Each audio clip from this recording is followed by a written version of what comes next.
율법을 가르치는 한 율법 교사가 예수님을 시험하려고 질문합니다. 선생님, 내가 무엇을 하여야 영생을 얻으리까? 율법에는 뭐라고 적혀 있고 너는 어떻게 이해했느냐? 율법 교사가 대답합니다. 내 마음을 다하고 목숨을 다하고 뜻을 다하고 힘을 다하여 내 하나님을 사랑하고 내 이웃을 내 몸과 같이 사랑하라 하였나이다. 내가 옳도다. 그 일을 행하라. 예수님께서 말씀하십니다. 그때 율법 교사가 자기의 의의를 드러내려고 또 이런 질문을 합니다. 그러면 내 이웃은 누구입니까?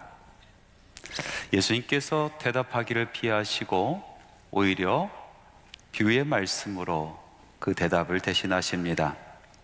한 사람이 예루살렘에서 여리고로 내려가고 있었는데 그만 강도를 만나게 되었습니다. 가진 것 다 빼앗겼고요, 그리고 옷까지 다 빼앗겼어요. 완전히 벗겨진 몸으로 그 강도들에게 린치를 당해서 온몸이 상하게 되었습니다. 거의 죽은 사람처럼 되었어요. 강도들은 그 사람을 죽은 사람 취급하고 길거리에 버려두고 가버렸습니다. 마침 그곳에 지나가는 사람이 있었습니다. 한 제사장이 지나가는데요, 그냥 모른 채 하고 갑니다. 또 레위인이 지나가는데 도와주지 않습니다. 왜 그랬을까요? 바빠서 그랬을까요? 아니면 율법 말씀에 죽은 시체를 만짐으로 말미암아 내 몸을 더럽히지 마라 하신 그 말씀을 지키려고 했을까요? 그 이유는 우리가 알 수 없지만 이 사람들은 도와주지 않고 지나갔습니다. 다행히도 그 뒤에 한 사람이 찾아옵니다. 사마리아 사람입니다.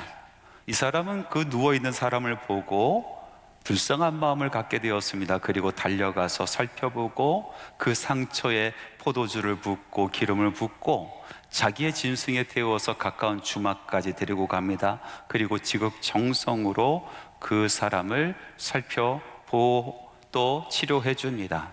그리고 그 이튿날이 되어서 주막 주인에게 2데나리온, 오늘날 돈으로 보면 한 40만 원 정도 되겠죠? 그것을 맡겨두면서 이 환자를 좀 치료해 달라고, 만약에 비용이 더 들었으면 내가 돌아오는 길에 나머지 비용도 지불하겠다라고 이야기합니다.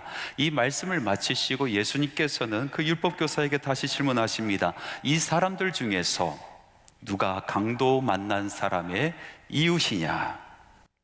저는 오늘 이 말씀을 통해서 여러분들에게 착하게 삽시다, 선한 일을 하며 삽시다, 이런 말씀을 전하고자 하는 것이 아닙니다. 이 말씀 속에서 예수님께서 비유의 말씀을 하시면서 숨겨둔 의도가 있는데 그 의도에 대한 말씀을 나누려고 합니다. 예수님께서 질문한 율법학자에게 일깨워주고자 하셨던 3가지 숨겨진 메시지, 그 말씀을 같이 나누고자 합니다.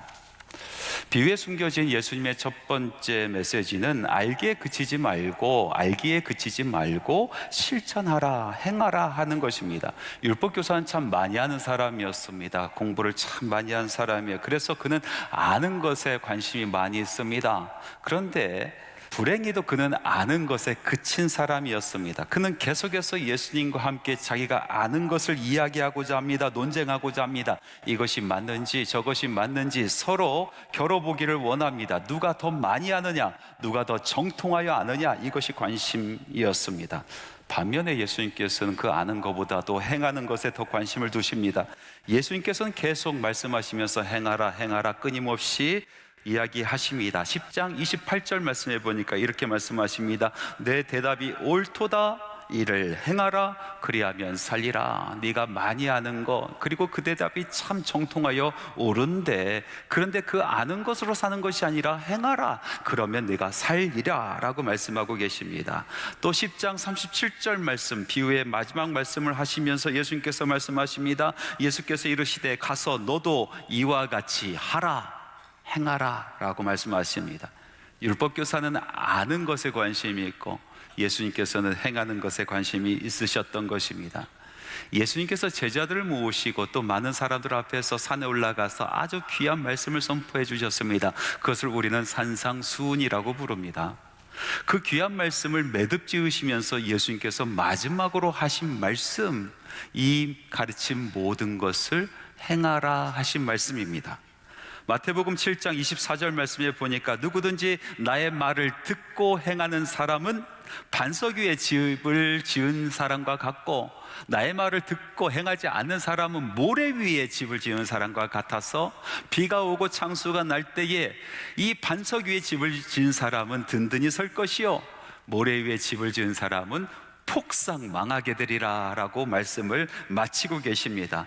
배우고 알게 된 것을 행하라, 이것이 예수님의 메시지였었던 것입니다. 우리에겐 참 이상한 버릇이 하나 있습니다. 내가 듣고 알게 되고 감동을 받으면요, 마치 그것이 나인 것처럼 생각을 해요. 그래서 사랑에 대한 말씀을 듣고 감동을 받으면 마치 자기가 사랑이 많은 사람처럼 착각을 합니다.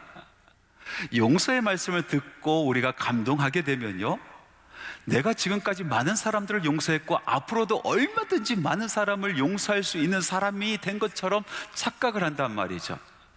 어린아이가 영화를 봅니다. 히어로의 영화를 봐요.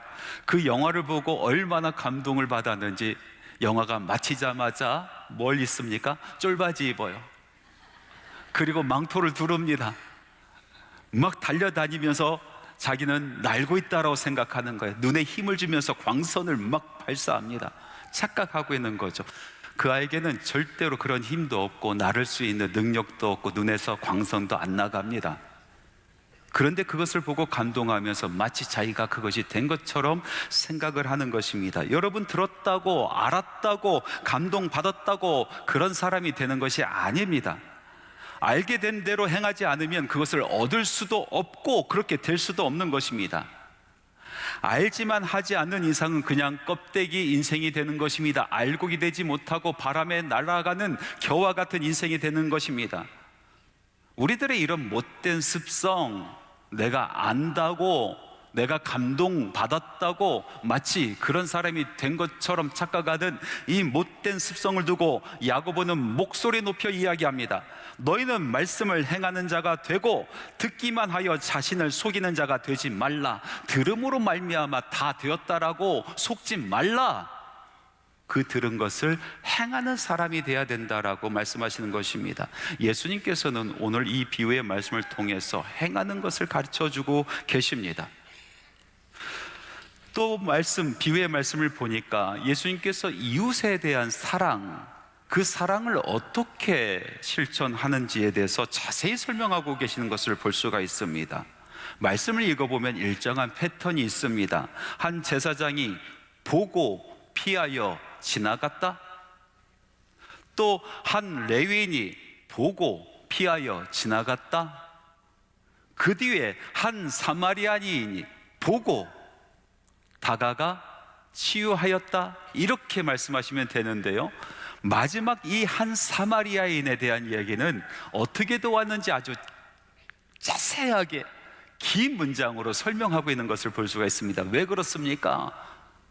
도와주는 것이 무엇인지, 사랑을 베푸는 것이 무엇인지를 예수님께서 자세하게 제자들에게, 그리고 이 율법교사에게 알려주고 싶었었던 것입니다. 기독교에서 사랑을 강조하는 것처럼 유교에선 인이라는 것을 강조합니다. 인이 무엇입니까? 어질다라는 뜻 아니겠어요?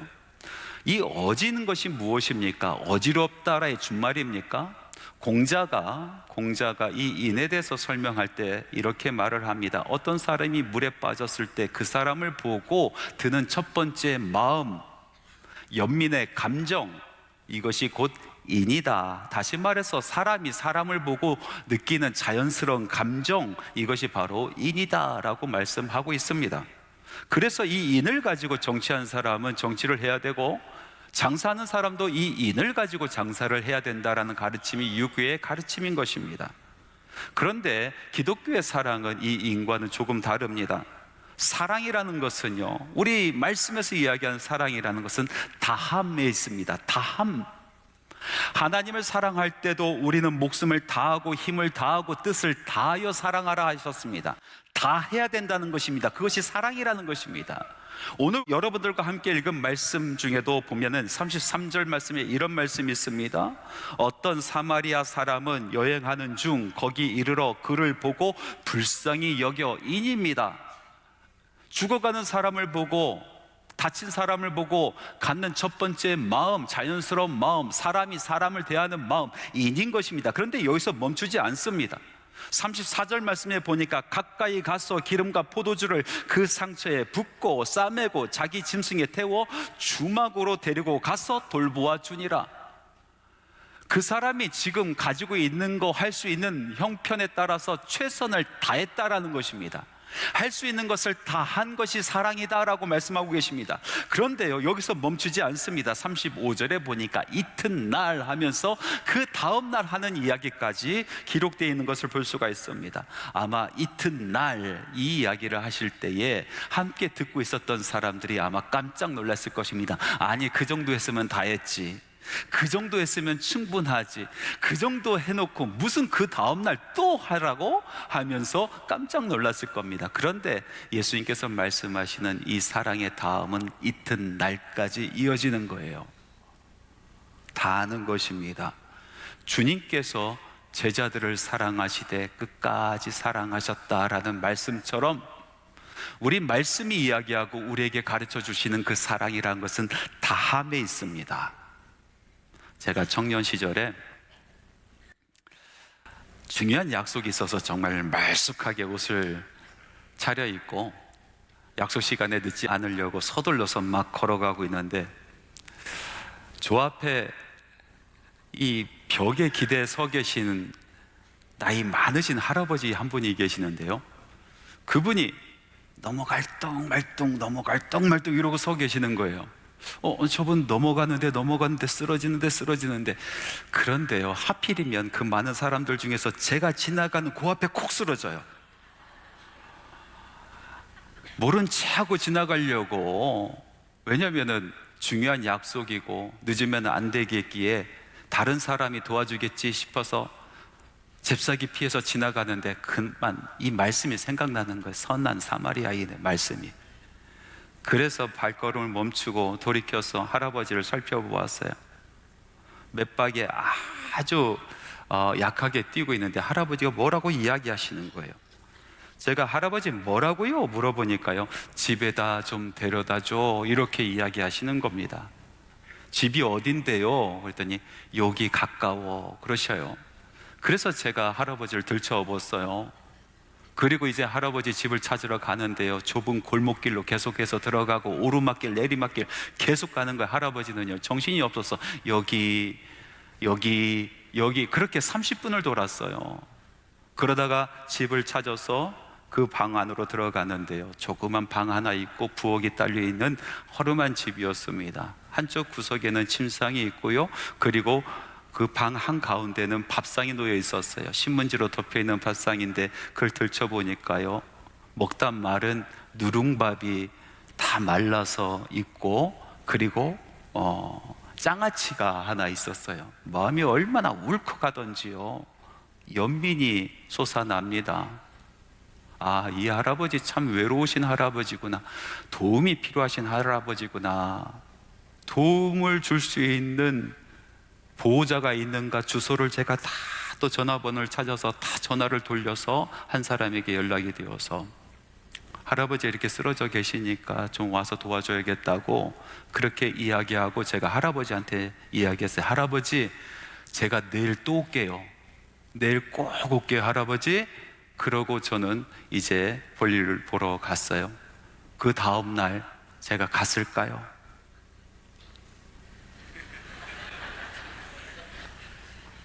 안 갔습니다. 왜? 연민의 마음이 없어졌어요. 아, 내일 가지.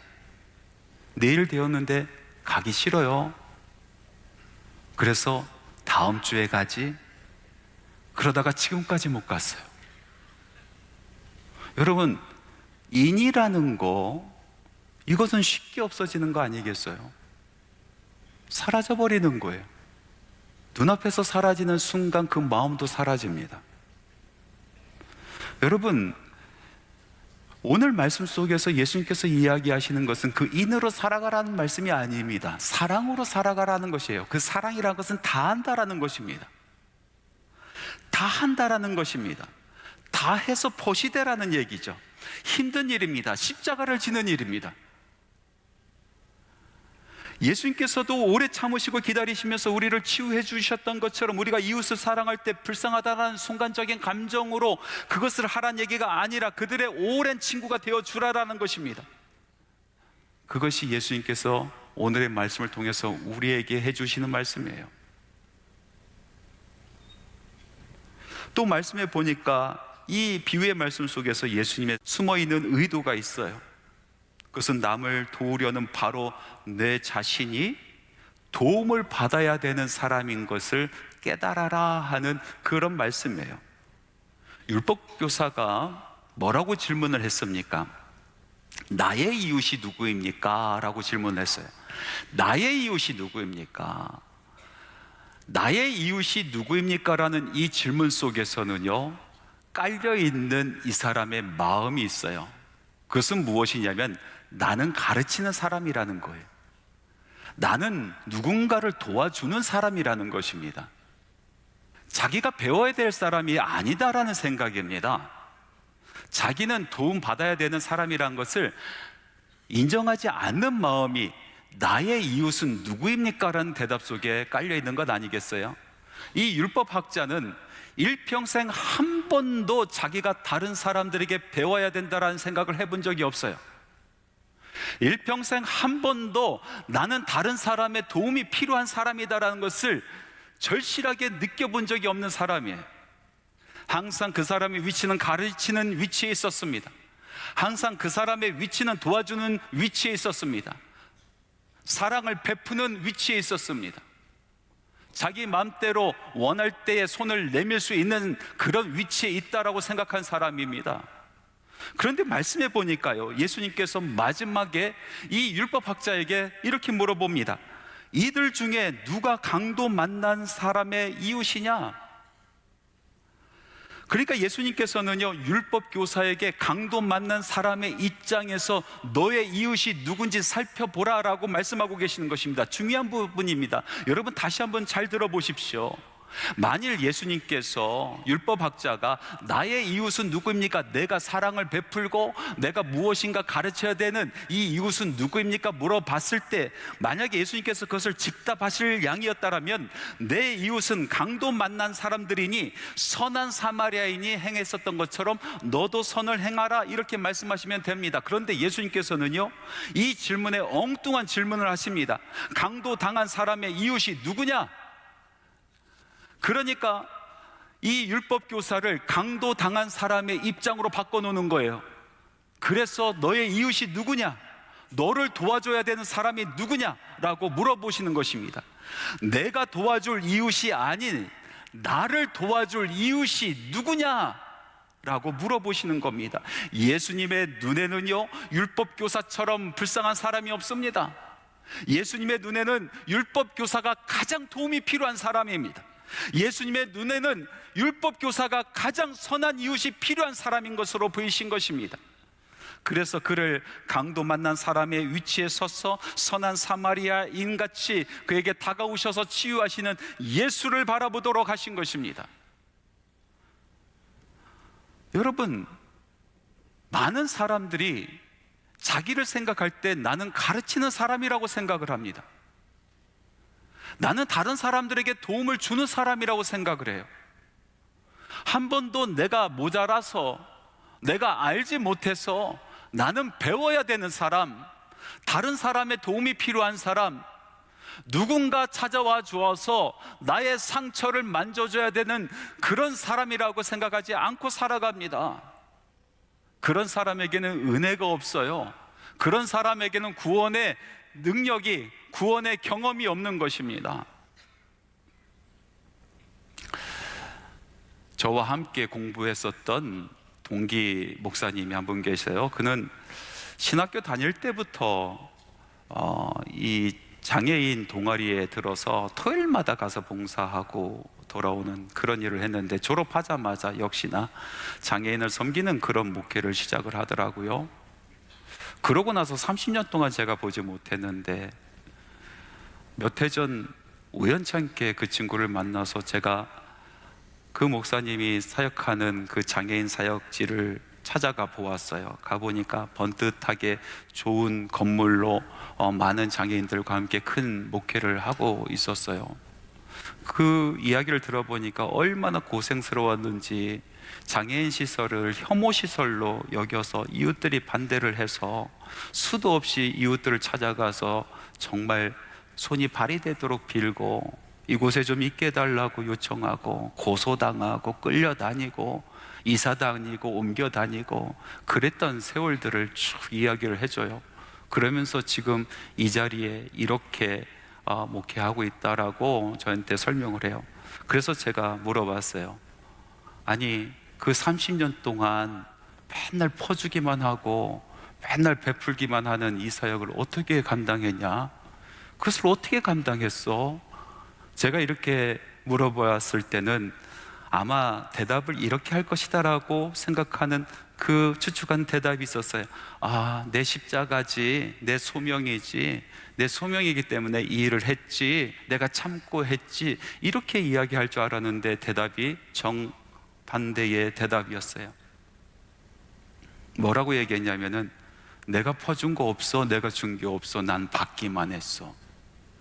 나는 30년 동안 받기만 했어. 30년 동안 함께 했었던 그 세월들이 너무나 행복했어. 그렇게 이야기하는 거예요. 낮은 마음이었어요. 주는 사람이 아니라 받는 사람이라고 생각하면서 그 사역을 한 거예요. 실제로 받는 사역을 한 겁니다. 그 사역 가운데 많은 것을 받았다는 거예요. 많은 것을 누렸다는 거예요. 많은 고침을 받았다는 겁니다.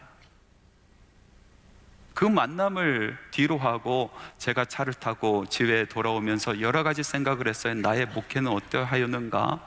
나는 항상 가르치는 자의 위치에 서 있고 항상 기도하는 사람, 기도해 주는 사람, 베푸는 사람, 그 위치에 서서 지금 30년 동안 지나왔는데 내 목회는 어땠는가 생각해 보니까요, 준 거보다 받은 게 훨씬 더 많아요. 가르쳐 준 것보다도 제가 배운 것이, 교회에서 배운 것이 훨씬 더 많아요. 성도들을 통해서 배운 것이 너무나 많아요. 제가 기도해 준 것보다도 기도 받은 것이 훨씬 더 많아요. 제가 사랑을 베푼 것보다도 사랑받은 것이 훨씬 더 많아요. 그래서 저는 많이 배웠고, 또 내 마음속에 있는 뒤틀린 이 상처들, 이 마음들이 교회 사역을 통해서 성도들과 함께 울며 버텨왔었던 그 30년의 세월 속에서 많이 치유가 된 거예요. 주는 사람이 아니라 받는 사람이었어요. 가르치는 사람이 아니라 배우는 사람이었어요. 여러분, 우리 주변에 보면은 많은 사람들이 착각을 합니다. 자기는 주는 사람이다, 베푸는 사람이다, 다른 사람의 도움이 필요 없는 사람이다. 내가 도와주면 도와줬지 나는 도움을 받을 사람이 아니다라고 생각하는 사람들이 너무나 많이 있습니다. 예수님께서 그 앞에 계심에도 불구하고 예수님 앞에 서 있었던 율법 교사를 한번 보십시오. 예수님 앞에서도 가르치려고 합니다. 예수님 앞에서도 드러내려고 합니다. 보여주려고 합니다. 예수님 앞에서 내가 배워야겠나이다, 주님 말씀하여 주옵소서, 제가 얻어야겠나이다, 주님 손을 내밀어 주시옵소서, 제가 고침을 받아야겠나이다, 주님 저를 만져주옵소서, 이런 마음이 없어요. 예수님 앞에서 기적을 맛보지 못하고 구원을 맛보지 못한 불쌍한 사람이 되어버렸습니다. 마음이 가난하지 않으면은 여러분, 은혜가 차지 않습니다. 은혜라는 것은 높은 곳에서 낮은 곳으로 임하는 것입니다. 가장 낮은 마음에 은혜가 임하는 것입니다. 내가 부족합니다, 내가 더 배워야겠습니다, 내가 도움이 필요합니다, 내가 고침이 필요합니다, 내가 주님께서 함께 하시고 만지심이 필요합니다라고 고백할 때 바로 그 자리에, 그 심령 가운데 은혜가 임할 줄 믿습니다. 사랑하는 성도 여러분, 나의 이웃은 누구입니까? 내가 사랑할 이웃은 누구입니까? 내가 가르칠 사람은 누구입니까? 내가 도와줄 사람은 누구입니까? 묻는 우리들에게 오늘 주님께서 다시 한번 묻습니다. 너의 이웃은 누구냐? 너를 도와줄 사람이 누구냐? 세상 일로 찢겨진 그 옷을 보시고 이곳저곳 난도질 당한 그 심령을 싸매시고 죄로 물들여서 화인 맞은 양심이 되어 있는 그 양심에 포도주를 부어주시면서 예수님께서 다시 한번 물어보십니다. 너의 이웃은 누구냐? 아직도 모르겠느냐? 너의 이웃은 누구냐? 주님이십니다. 예수님이십니다. 제가 강도당한 사람입니다. 제가 고침을 받아야 되는 사람입니다. 저는 주님의, 우리 예수님의 도움이 필요한 사람입니다. 그렇게 고백해야 되지 않을까요? 사랑하는 성도 여러분, 오늘 말씀으로 여러분들과 함께 선한 사마리아 사람에 대한 비유의 말씀을 같이 들었습니다. 이 이야기를 통해서 예수님께서 율법학자에게 이것 좀 깨달았으면 좋겠다라고 하신 그 숨겨진 의도의 질문들이 있었습니다. 오늘 우리에게 다시 물어보십니다. 너는 말씀을 아는 사람이냐? 아니면 행하는 사람이냐? 너는 순간적인 감정으로 살아가는 사람이냐? 아니면 사랑을 하되 다 하는 사랑을 하는 사람이냐? 너는 너희 필요한 인생을 도와줄 이웃이 누군지 알고 있느냐? 너는 정말로 선한 사마리아인처럼 우리에게 다가오시는 예수가 필요한 사람이냐?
예수 그리스도의 은혜와 하나님의 그 헤아릴 수 없는 사랑하심과 성령님의 교통하시고 충만하시며 역사하시고 동행하심이 우리 하나님을 찬양하고 주님의 말씀 부여잡고 세상으로 나아가는 주님의 사랑하는 자녀들의 발걸음 위에 우리 하나님의 나라를 위하여 꿈꾸며 사역하는 모든 사역 위에 지금부터 영원토록 함께 하시기를 간절히 축원하옵나이다. 아멘.